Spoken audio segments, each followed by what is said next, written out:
The record-breaking nature of Harvey has renewed the conversation about the link between climate change and extreme weather events. Congressman Higgins is a vocal climate change skeptic. I asked him if the events of the last week have at all changed his mind.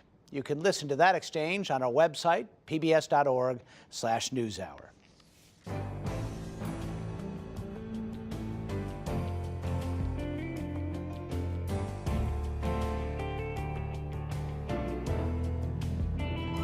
Today's explosions at the Arkema chemical plant northeast of Houston are underscoring concerns about the hazards of dangerous chemicals in the area. Houston is a major hub for refineries and has some of the largest petrochemical operations in the country. Our science producer, Nsikan Akpan, has been looking into those concerns. He published a piece this week documenting some of the other leaks and ruptures in the region. It's on our webpage. Nsikan, tell us a little bit about what we know about Arkema, first of all, what's happening there. So Arkema produces organic peroxide. So these compounds that are used to make plastics. And the thing is that they're inherently unstable. So if they tend to react with other elements in the environment, they're also very sensitive to the heat. So Arkema was storing these compounds in refrigerated boxes. And when the power went out, the heat rose, it led to pressure to build, and you had this explosion. And unfortunately, the backup systems didn't keep the materials cool, and hence you had this difficulty. Let's listen briefly to Richard Reynard, who's an executive with Arkema. What we have is a fire. And when you have a fire where hydrocarbons, these chemicals are burning, sometimes you have incomplete combustion and you have smoke. And any smoke is going to be an irritant to your eyes or your lungs or potentially your skin. So if you're exposed to that, we certainly are encouraging anyone that may be exposed to the smoke coming from this fire to call their doctor or to seek medical advice. All right, so point well taken. It's not as bad as an outright leak, I suppose, but with the smoke, there is some concern, isn't there? Exactly. I mean, these compounds are corrosive, which means that, like I said, they tend to react with things. So they want to react with the water in your eyes. They want to react with, the compounds in your skin. And that might explain why 15 deputies from the sheriff's office were sent to the hospital because, it's potentially they were exposed to this incomplete burn that he brought up. Good reason to have that 1.5-mile zone around it where people should not go in for now until this gets sorted out. Let's look at the bigger picture here. Houston in general, huge petrochemical facilities, a number of them. You've had a chance to kind of look at the big picture. Tell us what people are looking at, what concerns there are. So the Sierra Club looked into EPA data, and they found that 170 chemical, petrochemical, and also oil and gas hazardous waste facilities exist in Harris County, which is home to Houston. Many of these facilities exist in floodplains, and we know that at least a dozen of them were damaged by the hurricane. Obviously, a lot of petrochemicals in Houston. Give us an idea of the types of concerns, the specific problems that can crop up. So it's known that petrochemical companies, that they have these emissions whenever they start up and shut down. And so before the hurricane even arrived, there were reports or regulatory filings by these companies showing that they were releasing, hundreds of pounds of these chemicals into the air. But most of them were done in a controlled way, which isn't so much of a hazard to the environment. If you leak these very slowly, they spread out in the air and they're not going to be toxic to somebody. What happened was after the hurricane hit, there was so much rain, there was so much wind that there was damage to what are called floating roof tanks. And so the floating roof tank is exactly what the name suggests, right? So you have a roof that moves up and down depending on how you fill the tank. And what that allows is it allows for a certain amount of venting. It allows for a certain amount of the chemical to turn into vapor. What happened was that some of these facilities, these tanks took on so much water that their roofs actually collapsed into the liquid that they were holding, which allowed the vapors to escape into the air. So let's talk about other potential hazards. A lot of Superfund sites in Houston. What about those? So there are about a dozen Superfund sites in Harris County. Many are in the floodplains. And so far, Harris County has issued about 45 boil water advisories. And I think there are about 160 issued for the state. Okay, so you could ask the question, we knew a hurricane could hit Houston, of course.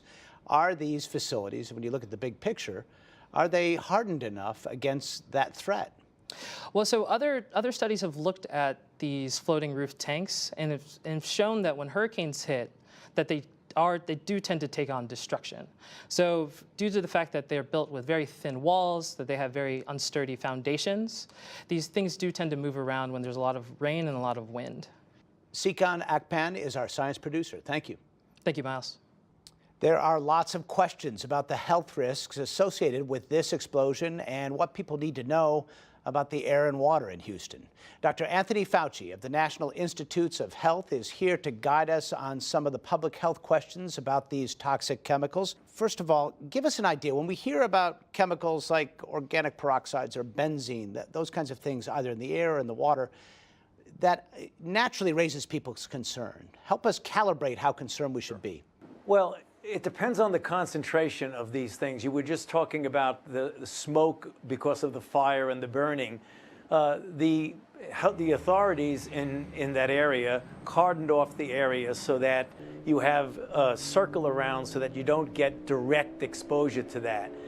Exposures, if they are mild in the sense of barely just a small concentration, it's mostly an irritant, particularly the peroxides, that in that smoke would irritate the skin or even irritate the lungs. So for the most time, it could be either just a little bit of a nuisance irritant, or if you get a really big whiff of it, particularly people who have, for example, a reversible airways disease like asthma or different types of hypersensitivity diseases, you could get a serious problem. But for the most part, what I'm seeing and I'm hearing that's being done there about cordoning off an area to keep people far enough away that at worst it would be just an irritant. Hopefully it stays that way and we don't see any more of it going to where people are. What about when we hear about chemicals that end up for one reason or another in the water itself? How big a concern should that be?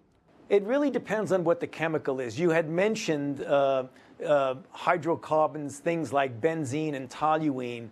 Those are a little bit more than irritants because they can be absorbed from the gastrointestinal tract and from the lungs. And when it does, that what you can do is that you can then have toxicities systemically or to different organs. That's really with a whopping dose. So I don't want people to get concerned that if it's a really diluted in water that there's going to be a problem. But at its worst, it does have the potential to cause organ system dysfunction like liver or kidneys, or even central nervous system, and even some cardiac arrhythmias. But again, that's in the extreme. You don't want people to be concentrating that that's going to happen to them if they're in the water and you have a very low concentration of these. But ultimately, the capability of that, it really depends on what the dose is and the concentration. Tell us about some of the other immediate health concerns people in your position have as they look at Houston. Yeah, well, it really is a broad spectrum. It goes from anything from the immediate acute thing, and we've already seen it on TV multiple times. You have people, for example, who could drown, that tragic situation of a family drowning in a van. You have people who could get electrocuted. You could have injuries. That's the first thing. Then when you have the water, which is contaminated with sewage, you can have multiple problems with that. It could be, you can have gastrointestinal problems by inadvertently swallowing some of the contaminated water that's contaminated with sewage, and you can get a variety of bacterial or viral types of gastroenteritis. Also, you can irritate or even get infections in the skin.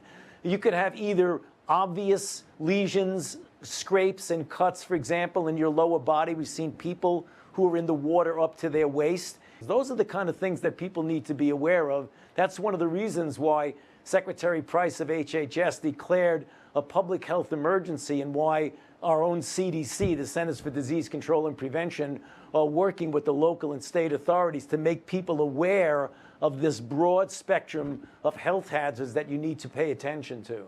As you look toward the long term, what are the real concerns? We're talking years down the road for people who have been through something like this. Well, for the long term down the road, clearly whenever you have traumas like this with natural disasters, there always is the situation of mental issues, namely depressions, either de novo depressions in people who've not been depressed, or exacerbations of people who have a propensity to depression, and even post-traumatic stress disorder. Also, as I think people don't fully appreciate sometimes, when you have a situation like this that we're seeing on the ground, people get dissociated from their medical care. They don't have access to their standard medicines that they take, or they need medical care that they get interrupted, can have long-term effects upon their health later on, as well as immediate effects on their health. So those are the kind of things that you don't immediately think of when you think of a hurricane or a flood, but that are important health issues. Dr. Anthony Fauci is the director of the National Institute of Allergy and Infectious Disease. Thank you for your time. Good to be with you.